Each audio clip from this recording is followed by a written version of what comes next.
Hello, hello, hello, hello again, seventh grade. Thursday, May 7th, our article. This one actually hits fairly close to home for me because the country that's going to be talked about in this article, Venezuela, is where my mom is from. And I actually have a lot of family and young cousins back there. So, this really is what school is like there sometimes. I hear it from my family and I see it in this article. So, this article is titled Textbook Burning in Venezuela.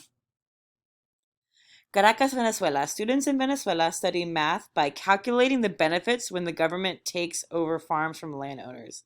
English classes practice saying where the late socialist president Hugo Chavez was born.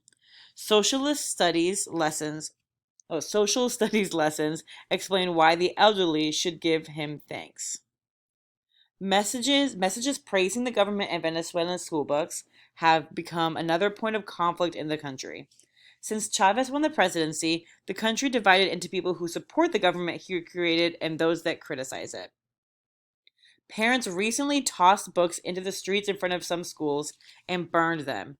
Media loyal to the government compared those acts to censorship by the Nazis in 1930s Germany. New elections, same outcome. Chavez, who often criticized the U.S. government, became president of Venezuela in 1998. He turned Venezuela into a socialist country. In a socialist society, the government often sets prices for things and controls how they are bought and sold. When Chavez was president, his government took over many businesses. He was reelected 3 times and survived a coup attempt in 2002, but was accused of shutting down his opponents and news media that criticized him. Chavez died in 2013 from cancer, just after winning his 4th election. His vice president took over the government and has continued many of his practices. As children head back to school after winter break, many Venezuelans are still angry about their textbooks. They oppose lessons that treat Chavez in the same way the U.S. textbooks treat George Washington. Math problems calculate how much farm production has gone up thanks to the government's takeover of land. Other problems ask how much land the government still has to take back from private owners, or calculate how much shoppers save at stores that receive money from the government. Students learning English have to answer the question, where was Hugo Chavez born? Errors are only part of the problem. Hector Cuevas was shocked when his son brought home his 6th grade books. Cuevas, an information technology worker, said the books are changing the country's history and replacing it with the government's version.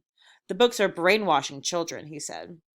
Defenders say that the books include history that is traditionally left out of grade school education. They add that the textbooks introduced in 2011 also tie lessons to real-life examples in their socialist country. Minister of Education Hector Rodriguez defends the books and says critics should work with the government to improve the collection. They should read the books and point out errors so the government can correct them, he told a Venezuela news website. Opponents of the textbooks say errors are not their biggest problem. They say the problem is the books attack the government's opponents and spread propaganda, supporting its controversial programs. No other book options. An early edition of the government social studies book shows a photo of an elderly person writing, "Thanks, Chavez," and asks students to explain why. Another book stops an explanation of fractions to praise a food program, which it says was developed by the government to ensure that the poor can eat. While all students receive these books, they are used more often in schools in poor neighborhoods. In those areas, the books are often the only option for teachers. One of those schools is Consuelo Nevas Tovar, a high school at the edge of one of the large slums in Venezuela's capital, Caracas. There, students dressed in navy blue uniforms are crammed into grimy desks in a classroom with bare walls, studying their English textbooks. The lesson has students discuss a government agency known by its initials. One student has to say, "It's a project of FUNDABIT."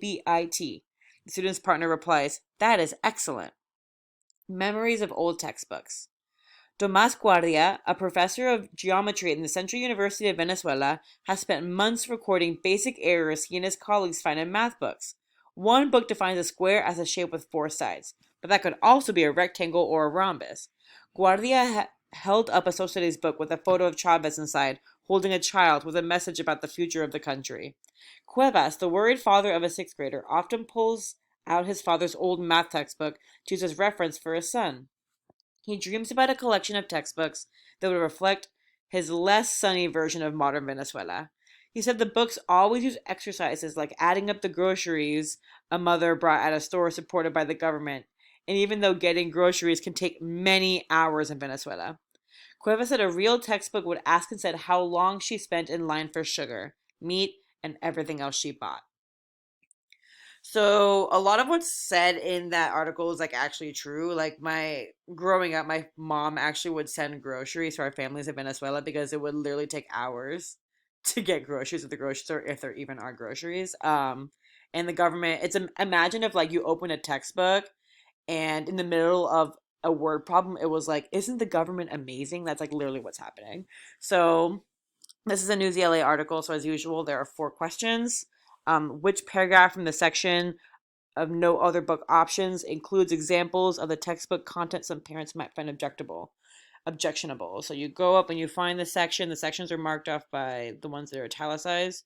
So no other book options. So is it paragraph 1, paragraph 2, paragraph 3, paragraph 4? You get the drift. 4 questions, 3 multiple choice, 1 is that short answer right there. I'll be back to read Animal Farm chapter 5.